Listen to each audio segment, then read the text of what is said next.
안녕하세요. 제가 바로 요 전에 올린 동영상에서 많은 분들이 그 허경영 씨에 대해서 단순한 기인이다, 문제가 많은 사람이다, 이런 쪽으로 말씀하시는 분도 있었죠. 그리고 굉장히 좀 쌈박한 아이디어를 가진 분이다라고 또 긍정적으로 보는 분도 있잖아요. 근데 제가 볼 때는 어떤 한 사람이 갖고 있는 능력이 아무리 크다 하더라도 어떤 부족한 점이 있다고 생각합니다. 때문에 좋은 아이디어가 있고 기본적인 원칙적으로 이분이 좋은 방향 쪽으로 간다 그러면 그 에너지를 흡수해서 좋은 쪽으로 사용하면 된다고 생각하고 있어요. 가령 예를 들어서 현재의 자한당, 그 문제가 많은 정당인데 그럼에도 불구하고 그중에 한 사람이 삼성과 친하다.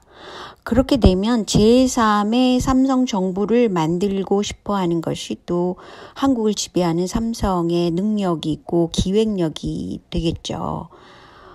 때문에 이것을 좀 방지하기 위해서는 제가 볼 때는 허경영 씨의 능력을 좀 이용해도 되지, 나쁘게 이용한다는 것이 아니라 잘 적용하면 중간에 그 마금질을 할 수 있지 않겠나라고 생각하는 것이죠.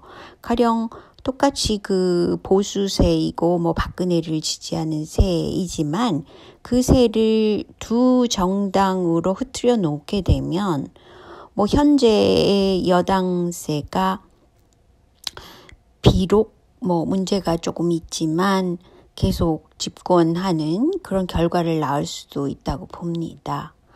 그렇지만 현재의 더불어민주당은 정책적으로 그다지 실사구시적이지 않기 때문에 저는 이재명 지사가 그런 능력을 갖고 있어서 이재명 지사 중심으로 정책 중심으로 정치를 해나가는, 그래야만 또 지지율이 탄탄하게 계속적으로 나오지 않을까라고 생각하는 것이죠.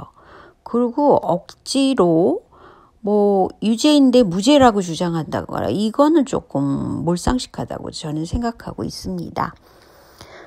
조금 다른 문제인데요. 제가 어제는 우연히 일본하고 한국에 대해서 그 말을 하면서 그 프랑스 여성인데 자국의 문제를 또 언급하는 그런 동영상을 우연히 보게 됐어요. 근데 굉장히 간결하게 잘 말하고 있었습니다. 가령 일본의 문제는 노년화된 인구가 큰 문제다. 한국의 문제는 자살률이 1위인 그런 뭔가 사회 구조적으로 문제가 많은 그런 나라라서 문제다.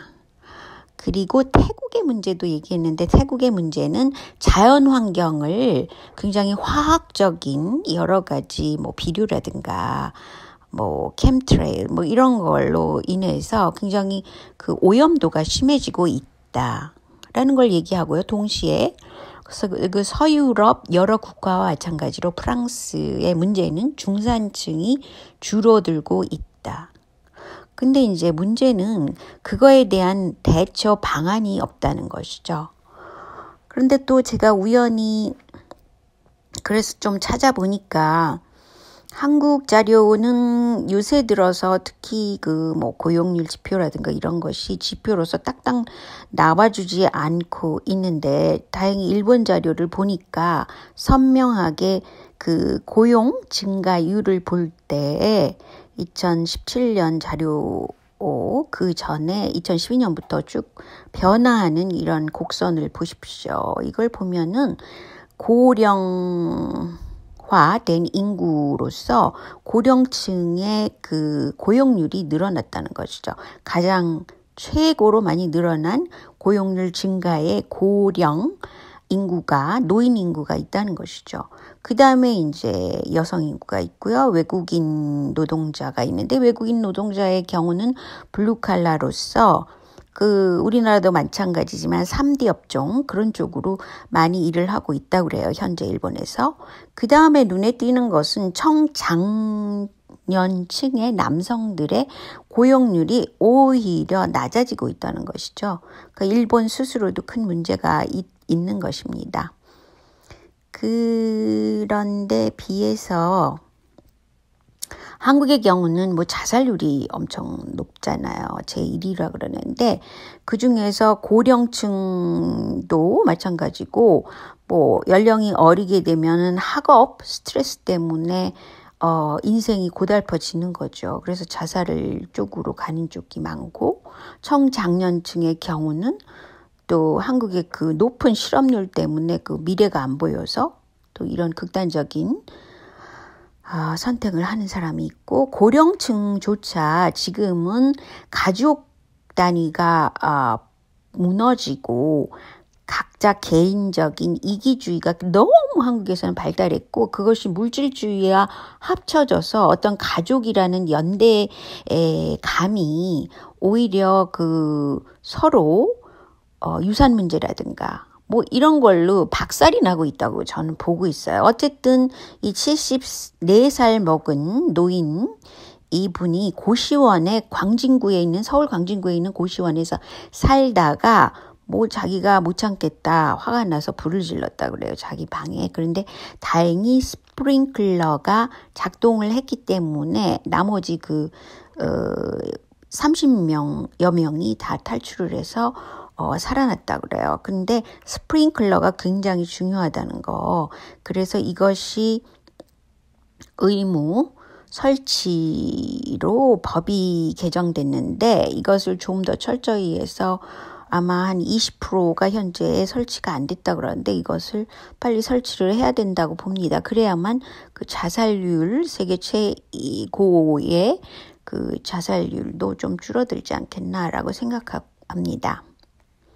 근데 이제 일본에 대해서 이번에 트럼프가 얘기를 했는데 사실은 그 아베 총리는 뭐 골프채를 들고 뉴욕에 찾아간 그런 굉장히 유화적인 외교 스타일을 갖고 있죠. 근데 이제 이 사람이 그 노벨 평화상을 트럼프를 위해서 추천서를 써줬다는 거예요. 근데 이제 원래는 노벨상 위원회에서는 이런 것에 대해서 50년 동안이나 추천자랑 피추천자 뭐 이런 걸 밝히지 않는다고 그럽니다. 그럼에도 불구하고 아베 총리가 이것을 부정하지 않았다고 그래요. 그러니까 추천을 했다는 것이죠. 근데 놀라운 사실은 트럼프가 이것에 대해서 백악관 앞에서 연설을 했을 때 이걸 언급했다는 것이죠. 그리고 굉장히 아름답다는 그런 편지라고 얘기를 하고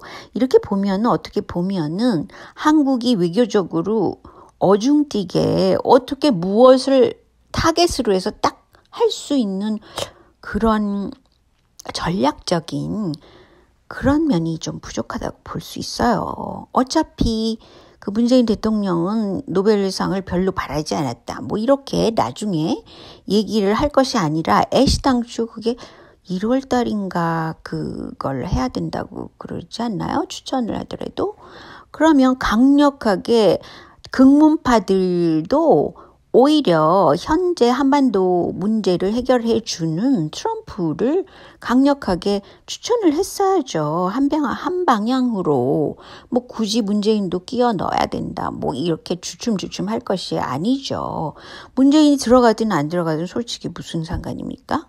그리고 현재 그 세계 정세 속에서 미국의 정치 방향이 바뀌게 되면 한반도 문제도 큰 문제가 있는 것입니다. 나중에 이제 몇 년이 흘러서도 큰 문제가 생길 수가 있어요. 그러니까 지금 트럼프의 입지를 공고히 해주는데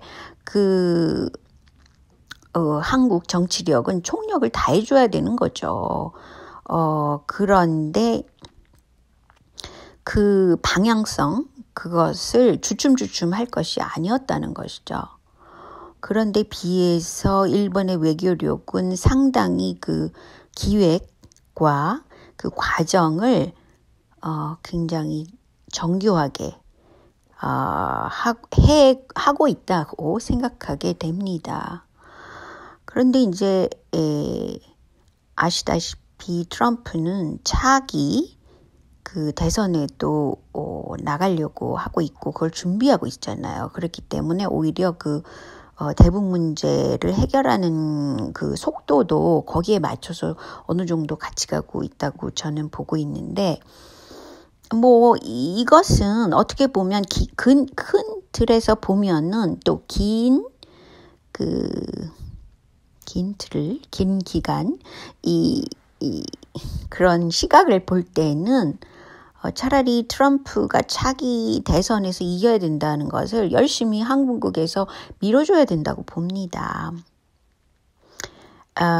그것은 한반도 문제를 해결하고 고착시키고 평화 정착을 시키는데도 아주 유리한 것이기 때문에 그렇죠.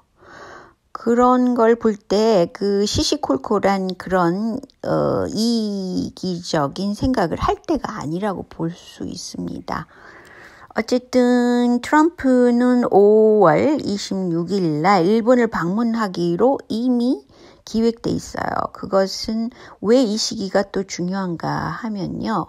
일본 왕 아키히토 그 노인 왕께서 그 왕의 자리를 물러나고 그리고 나루히토 왕세자한테 그 왕관을 물려주는 게 5월 1일입니다. 그래서 이 큰 이벤트 이후에 첫 번째 방문하는 외국 대통령이 된 것이 트럼프예요. 그래서 트럼프를 굉장히 높이 또 받들어주고 있는 것입니다.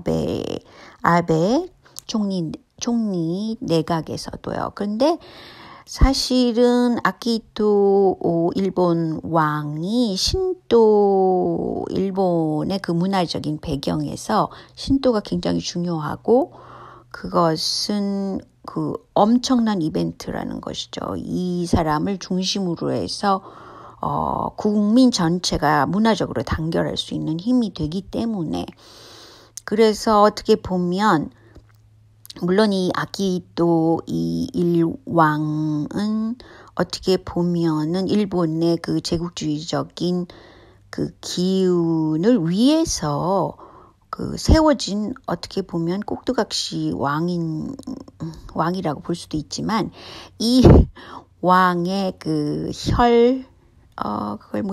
혈통을 찾아보면은 백제의 어머니가 백제 혈통을 갖고 있고 사실은 백제 혈통이라는 건 고구려 혈통이 내려와서 백제가 된 것이죠. 그래서 그 고구려의 그 여러 가지 그 유물들을 또 일본의 그 고분 밑에 있는 그런 신사 이런 것들도 많이 있다고 그러죠. 어쨌든 그 한국의 피를 갖고 있는 아키히토 이 분은 굉장히 평화를 위해서 일할 그럴 분입니다. 근데 그 얼굴을 굉장히 많이 닮았죠. 나루히토 왕세자가. 그렇게 돼서 어느 정도 그 평화 쪽으로 가는 그 추진력이 되기를 굉장히 저는 기원하는 바이죠. 근데 어쨌든 아베 총리가 보수다 하지만 굉장히 그 러시아의 푸틴을 한 20번이나 만나고 굉장히 러시아 관계도 좋은 편이에요. 그러니까 외교 스타일이 굉장히 유연하게 현실적이라는 것이죠.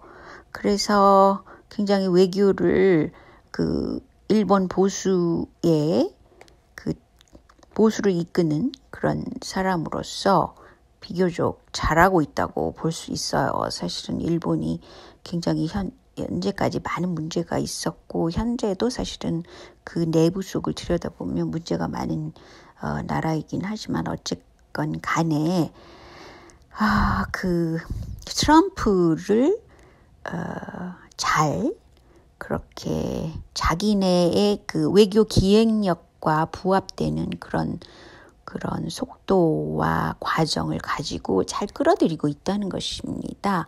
그래서 한국도 이런 것을 많이 배워야 될 점이라고 봅니다.